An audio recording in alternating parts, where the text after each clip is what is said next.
তৃপ্ত গরমে করল্লার ঝোলের তরকারির কোনো তুলনাই হয় না, তাই না আপুরা? আর যদি হয় রমজান মাসে এমন একটা তরকারি করল্লার ঝোল, তাহলে কিন্তু খারাপ হয় না। আজকে দেখাবো ট্যাংরা মাছ দিয়ে আমি কিভাবে করল্লার ঝোল রান্না করি। চলুন তাহলে। অবশ্য অনেকেই এই খাবারটা পছন্দ করেন না, তারা কিন্তু স্কিপ করতে পারেন, আর যারা পছন্দ করেন তারা কিন্তু কমেন্ট রেখে যেতে পারেন। এই যে দেখেন, আমি এখানে ট্যাংরা মাছগুলো ভালো করে ধুয়ে পরিষ্কার করে নুন হলুদ মেখে একটু ভেজে নিচ্ছি। যেহেতু ফ্রিজের মাছ, সেজন্যই কিন্তু ভেজে নিচ্ছি। যদি টাটকা মাত্র বাজার থেকে আনা মাছ হতো তাহলে কিন্তু ভাজতাম না, কষিয়ে রান্না করতাম। যাই হোক, এখন আমি মাছগুলো সুন্দর করে ভেজে নিব। আর যারা যারা এই তরকারিটা পছন্দ করেন তারা কিন্তু কমেন্টে বলে যাবেন যে আপনাদেরও এই তরকারিটা খুবই পছন্দের। গরমে, তৃপ্ত গরমে দেখবেন টক জাতীয় খাবার আর এরকম তেতো তেতো খাবার কিন্তু খুবই ভালো লাগে, আর স্বাস্থ্যের জন্যও ভালো।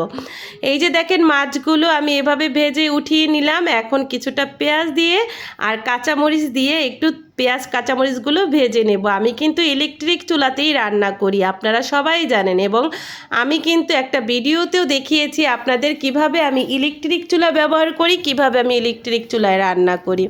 তো এই জন্য ইলেকট্রিক চুলায় রান্না করতে হলে কিছুটা পদ্ধতি অবলম্বন করতে হয়, যেটা কিনা আমি আপনাদেরকে একটা ভিডিওতে জানিয়ে দিয়েছি, দেখিয়ে দিয়েছি। চাইলে ভিডিওটি দেখে আসতে পারেন। এখানে আমি পেঁয়াজগুলো একটু ভেজে নেব এবং কাঁচামরিচ দিয়ে দিলাম। কাঁচামরিচও ভেজে নেব। পেঁয়াজ কাঁচামরিচ ভালো করে ভেজে নিয়ে আমি কিছুটা রসুন বাটা দিয়ে দিব। আর আমি কিন্তু সচরাচর মাছের তরকারিতে শুধু রসুন বাটাই খাই, আদা বাটা তেমন খাই না, যদি প্রয়োজন না হয়। যেমন কিছু কিছু মাছ আছে যেগুলোতে আদা বাটা না দিলেই হয় না, সেটাতেই আদা বাটা দিই।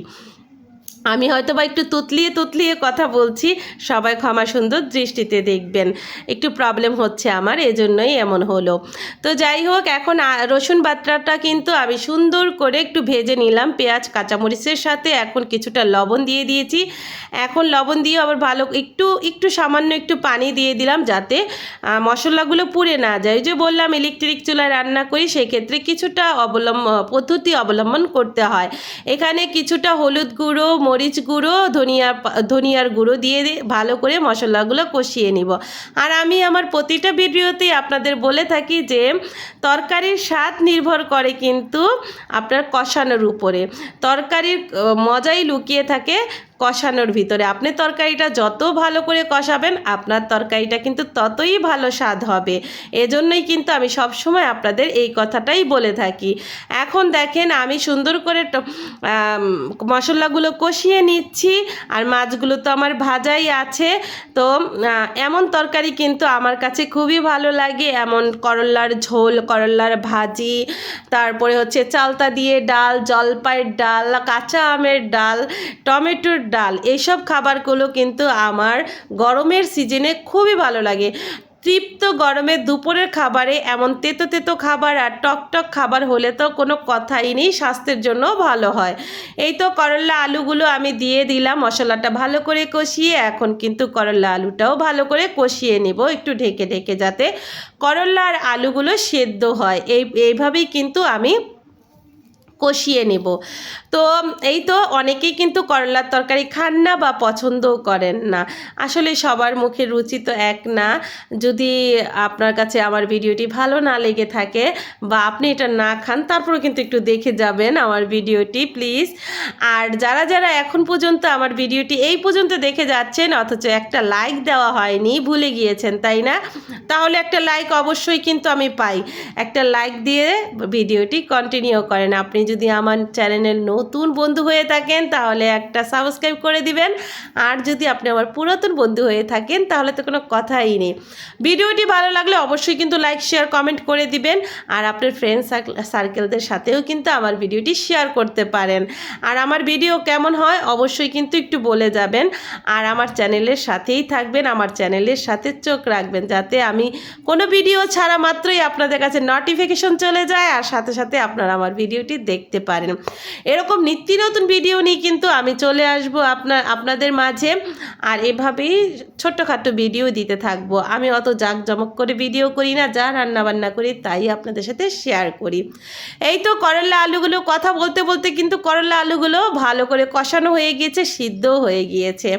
এখন যেটা করব সেটা হচ্ছে ভালো করে নেড়ে চেড়ে, এই যে দেখেন করলা বা তরকারি, যে কোনো তরকারি কষানো হয়ে গিয়েছে। কিভাবে বুঝবেন? যখন দেখবেন তেলটা উপরে ভেসে এসেছে তখনই বুঝে নেবেন যে আপনার তরকারিটা কষানো হয়ে গিয়েছে। এখন আমি সেই ভেজে রাখা মাছগুলো ঢেলে দেব, আর ভেজে রাখা মাছগুলো ঢেলে দিয়ে ভালো করে কিন্তু এই করলা আলুর সাথে ভালো করে উল্টিয়ে পাল্টিয়ে কষিয়ে নিব, যাতে মশলাটাও মাছের ভিতরে ঢুকে। এই দেখেন আমি কিন্তু বারবার করে একটু করলা একটু আলু চাপ দিয়ে দিয়ে দেখছি যে সেদ্ধ হয়েছে কিনা। খুব সুন্দরভাবে সেদ্ধ হয়ে গেছে, কষানোর মাধ্যমে কিন্তু খুব সুন্দর করে সেদ্ধ হয়ে গিয়েছে। এখন আমি যেটা করলাম সেটাই যে বললাম, মাছগুলো ঢেলে দিয়ে ভালো করে কষিয়ে নিলাম। মাছগুলো যাতে সুন্দরভাবে মশলার সাথে এপিট ওপিট করে ভালো করে দিয়ে এখন আমি ঝোলের পানিটা দিয়ে দিব। আর আমি যেহেতু একটু ঝোল ঝোল খাবো, আর করলার এই ঝোলটাই কিন্তু আমার কাছে সেই লাগে। অনেকের কিন্তু এটা একেবারে একটা প্রিয় ফেভারেট খাবার হয় এই করলার ঝোল। তো আমারও কিন্তু এই করলার ঝোল খুবই ভালো লাগে, সেটা যে কোনো মাছ দিয়ে হতে পারে। আমি কিন্তু পাঙ্গাস মাছ দিয়েও করলা খাই, রুই মাছ দিয়েও করলা খাই, তেলাপিয়া মাছ দিয়েও করলা খাই। করলার তরকারিটা খাই গরমের ভিতরে কয়েকদিন পর পরই আমি এই করলার ঝোলের তরকারিটা খাই, আমার কাছে ভালো লাগে। তো এই তো আমি অল্প একটুই রান্না করলাম, কারণ এটা কিন্তু আমার মেয়ে খায় না, কারণ বাচ্চারা তো তেতো খেতে চায় না। আর আরেকটা বিশেষ কারণ হচ্ছে, বিশ্বস্ত কি জানেন, এটা কিন্তু করলা ছিল না, করলা তো বড়টাকে বলে, আর ছোট ছোট যেই করলাগুলো ওগুলাকে উস্তা বলে, যেটা কিনা খুবই তেতো হয়। আমি কিন্তু আজকে উস্তা দিয়ে কিন্তু তরকারি রান্না করলাম। সবসময় বড় করলা দিয়ে করি, আজকে ভাবলাম উস্তা দিয়েই করি।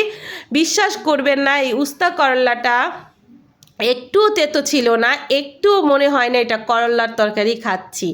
এতটা টেস্ট হয়েছিল, এতটা ভালো লেগেছিল। তো এই জন্যই আপনাদের বলবো আমার ফুল ভিডিওটি দেখবেন, তাহলে কিন্তু আপনারা এভাবেই করলা রান্না করলে করলা একটুও কিন্তু তেতো হবে না। এই তো আমি ঝোলের পানিটা দিয়ে ঢেকে রেখে দিলাম কিছুক্ষণের জন্য। আর ঝোলের পানিটা দেওয়ার পরেও কিন্তু চেক করবেন, যতক্ষণ না পর্যন্ত ঝোলের উপরে তেল না ভাসবে ততক্ষণে বুঝবেন না যে আপনার তরকারি হয়ে গিয়েছে। যখন দেখবেন তেল উঠে গিয়েছে তখনই বুঝে নেবেন আপনার তরকারিটা হয়ে গিয়েছে। এখন আমি কিছুটা ফ্রোজেন কেটে রাখা ধনিয়া পাতা ছিটিয়ে দিলাম। এটাও কিন্তু আমার ভিডিও দেওয়া আছে, আমি কিভাবে ধনিয়া পাতা সব সবজি রাখি, চাইলে সেই ভিডিওটি আপনারা দেখে আসতে পারেন। আর দিয়ে দিচ্ছি টেলে নেওয়া জিরার গুঁড়া। আমি জিরা টেলে নিয়ে গুঁড়ো করে রেখে দিই বয়মে, সেটাই কিন্তু একটু একটু করে তরকারিতে ব্যবহার করি। আর এই জিরার গুঁড়াটা দিলে তরকারির স্বাদ বেড়ে যায় আরও দ্বিগুণ। আপনারা দিয়ে দেখবেন মাছের তরকারিতে কিন্তু এই জিরা গুঁড়ার তুলনা নেই, অতুলনীয়। আর এভাবে ধনিয়া পাতা রাখলেও কিন্তু আপনার একটুও মনে হবে না এটা ফ্রোজেন ধনিয়া পাতা। দেখেন ধনিয়া পাতাটা কেমন সবুজ সবুজ আছে। ফ্রিজের থেকে নেবেন, ডিপ থেকে নেবেন আর তরকারিতে দিবেন, তাহলেই কিন্তু সুন্দর দেখা যাবে, মনেই হবে না এটা ফ্রোজেন ধনিয়া পাতা। এই তো আমি কিন্তু মাখা মাখা ঝোল রেখেছিলাম, তরকারিটা ঢেলে নিলাম। তরকারিটা কেমন হয়েছে কমেন্টে জানাতে কিন্তু একটুও ভুলবেন না। আর রেসিপিটি আপনাদের কাছে ভালো লাগলে অবশ্যই একটা লাইক কমেন্ট শেয়ার করে দিবেন। আমি অনেক কথা বলে ফেললাম, তাই না? যাই হোক, ভিডিওর খাতিরে হয়তো বা কিছুটা বলতে হয়, কিন্তু সবাই যারা বিরক্ত বোধ করেছেন, আপনাদের মূল্যবান সময় আমি নষ্ট করেছি, সেজন্য কিন্তু আপনাদের কাছে ক্ষমা চেয়ে নিচ্ছি। আর ভুল ত্রুটি হলে অবশ্যই ক্ষমা সুন্দর দৃষ্টিতে দেখবেন। আমার ভিডিওর সাথে থাকবেন, আমার চ্যানেলের সাথে থাকবেন। আজকের মতো এই ভিডিওটি কেমন হয়েছে জানিয়ে যাবেন, প্লিজ প্লিজ প্লিজ। আর আমার চ্যানেলটা সাবস্ক্রাইব না করলে এখনই কিন্তু সাবস্ক্রাইব করে বেল বাটনে চাপ দিয়ে অল দিয়ে দিতে পারেন, তাহলে কিন্তু আমার সব ভিডিওর নোটিফিকেশন আপনার কাছে চলে যাবে। এই তরকারিটা দিয়ে বিশ্বাস করবেন আমি 1 প্লেট ভাত খেয়েছি। এই তরকারিটা সামনে থাকলে, যদি গরুর মাংস আমার সামনে থাকে আমি খাবো না, আমি এটাই খাবো।